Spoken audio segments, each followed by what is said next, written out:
তো, আমি চাইছি ঘুষ দিতে। কোথায় ঘুষ দেবো বলুন? ঘুষ দেবার জায়গা কোথায়?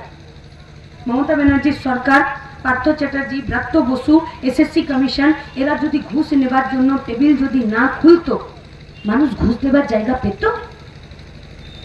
ঘুষ দেবার জায়গা? তাহলে তুমি আজকে ঘুষ নেবার বাজার তৈরি করেছো, তুমি আজকে ঘুষ নেবার টেবিল খুলেছো, তুমি আজকে ঘুষ নেবার জন্য টেবিলের ওই পারে চেয়ারে একটা লোককে বসিয়ে রেখেছো, তাই তো ঘুষের রাজনীতি, ঘুষের বাজার তৈরি হয়েছে। তাই তো বেকার ছেলে মেয়েরা নিজের বাপের কিডনি বিক্রি করে তৃণমূলের পকেট গরম করতে চাইছে, কারণ ওরা জানে যে পরীক্ষায় পাস করলে হয় না, তৃণমূলের পকেট গরম করতে পারলে তবে মাস্টারমশাই দিদিমণির চাকরি হয়। তাহলে যারা ফেল করা মাস্টারমশাই দিদিমণি হলো, তাদের কাছে গোটা পশ্চিমবঙ্গের বেকার ছেলেমেয়েরা, বাচ্চারা, তারা কি শিখবে? তাহলে গোটা সরকারি শিক্ষা ব্যবস্থাটা ভেঙে দিতে চাইছে। শিক্ষা ব্যবস্থা ভেঙে দিলে কি হয়? আর কেউ চাকরি খুঁজতে যাবে না, সবাই হতাশ হবে যে হ্যাঁ আমার একটা কাজ হতে পারে, আমি স্কুল যাব, আমাকে পড়াশোনা করতে হবে। শুধু চাকরির জন্য লেখাপড়া নয়, যুক্তিবাদের জন্য লেখাপড়া, ভুল ঠিকের মাঝখানে ঠিককে বেছে নেবার জন্য লেখাপড়া, সৎ আর অসতের মধ্যে পার্থক্য নির্ণয় করার জন্য লেখাপড়া, অন্যায়ের বিরুদ্ধে বুক চিতিয়ে গলা উঁচিয়ে চিৎকার করে রাস্তায় দাঁড়িয়ে থেকে অন্যায়ের বিরুদ্ধে প্রতিবাদ করার সাহস যোগায় লেখাপড়া। তাই লেখাপড়াটাকে যদি বন্ধ করতে হয়, তাহলে সৎ আর অসতের মধ্যে পার্থক্য থাকে না। এমনিতে যদিও দিদিমণি নিজে আর সততার প্রতীক বলে না, দেখেছেন? আর বলে প্রথম কত হিড়িক ছিল বলুন? হিড়িক ছিল না? এই যে মনে করুন এত গরমে আমরা যারা খেতে কাজ করি, খেতে সবজিতে কাজ করি, আমি যদি সকালবেলাতে ফেয়ার অ্যান্ড লাভলি লাগিয়ে আর যদি খেতে নেমে যাই, আমি কি ফর্সা হব? হব না। ফেয়ার অ্যান্ড লাভলির অত জোর নাই যে আমি যদি সকালবেলায় ফেয়ার অ্যান্ড লাভলি মেখে আর খেতে যদি কাজ করতে চলে যাই তো ফেয়ার অ্যান্ড লাভলি ফেল হয়ে যাবে, রোদটা জিতে যাবে, আমাকে কালো হতেই হবে। তেমনি ফেয়ার অ্যান্ড লাভলি মাখার চেষ্টা করেছিল মুখ্যমন্ত্রী। প্রথম বলেছিল দেখো ডবল জেল্লা হবে, তুমি মাখো আর তুমি ফর্সা হবে। তেমনি নিজের গোটায় কাট আউট ঝরিয়েছিল, সততার প্রতীক।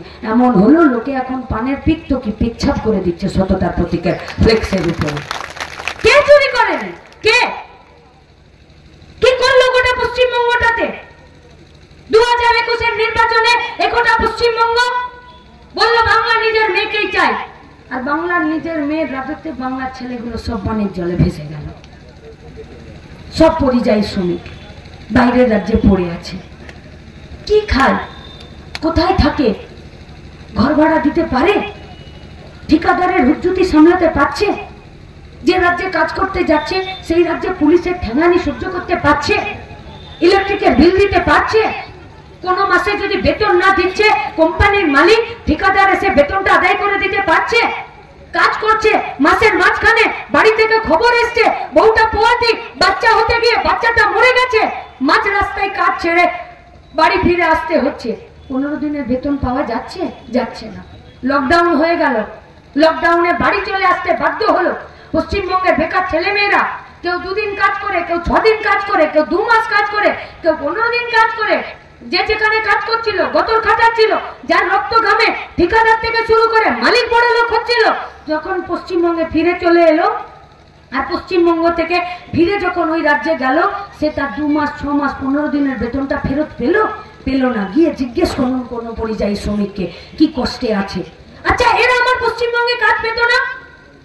যদি পশ্চিম মেদিনীপুরের শালবনীতে জিন্দালদের কারখানাটা হতো, যদি আমার জেলাতে ভূষণের কারখানাটা হতো, যদি এই পূর্ব মেদিনীপুরে এখানে যদি ইন্টিগ্রেটেড শিল্পগুলো হতো, এক ছাতার তলাতে হলদিয়াতে যদি কারখানাগুলো বন্ধ না হয়ে যেত, জেলিগ্রাম থেকে শুরু করে এখানে কারখানা, রেলের কোচ বানানোর কারখানাগুলো যদি হতো, ব্যারাকপুরের শিল্প কারখানাগুলো যদি বন্ধ না হয়ে যেত, পশ্চিমবঙ্গে যে কলিয়ারিগুলো আছে সেই কলিয়ারিগুলো যদি বন্ধ না হতো, ওই তো চিত্তরঞ্জনে রেল ইঞ্জিনের কারখানাটা আছে, ওই কারখানাটাও তো বন্ধ করে দিচ্ছে।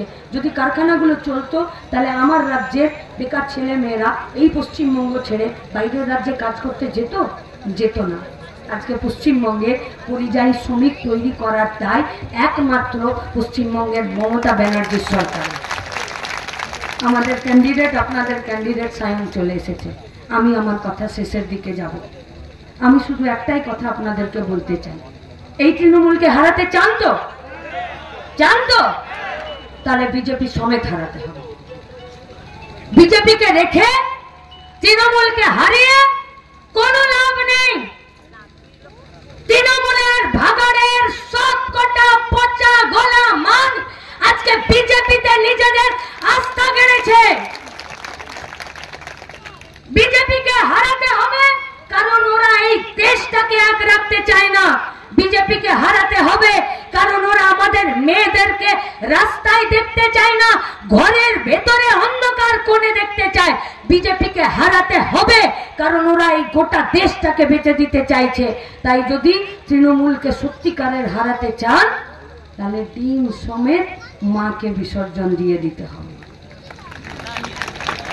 আর যদি আপনি বলেন যে না এখন শুধু মাকে বিসর্জন দিয়ে দিই আর ডিমটা রেখে দিই, তো আপনাদেরকে আমরা কথা দিচ্ছি ও পচা ডিম ফুটে যে ছা বেরোবে চোর মায়েরই ছা বেরোবে। তাই যদি তৃণমূলকে হারাতে হয় বিজেপি সমেত তৃণমূলকে হারাতে হবে। আর আমরা আপনাদেরকে আরো একটা কথা দিচ্ছি, জিতিয়ে দিন কমরেড সায়ন ব্যানার্জিকে এই 24-এর ইলেকশনে। 26-এ আমরা আপনাদেরকে উপহার দেব এই বিজেপি তৃণমূল শুভেন্দু মমতার কোটা চক্রান্তকে গুটিয়ে প্যাক করে মাদুর দিয়ে মুড়ে তল্পি তল্পা নিয়ে 26 এই কোটা সরকারটাকে পশ্চিমবঙ্গ থেকে আমরা বিদায় করে দেব। পশ্চিমবঙ্গ বাঁচানোর জন্য, আমাদের কাজ বাঁচানোর জন্য। সেই দিনের জন্য মাঝখানের আর কটা দিন আছে, সেই কটা দিন নিজেরা প্রস্তুতিতে থাকবেন এই আবেদন রেখে আপনাদের প্রত্যেককে লাল সালাম জানিয়ে আমার কথা শেষ করছি। ইনকালাব জিন্দাবাদ।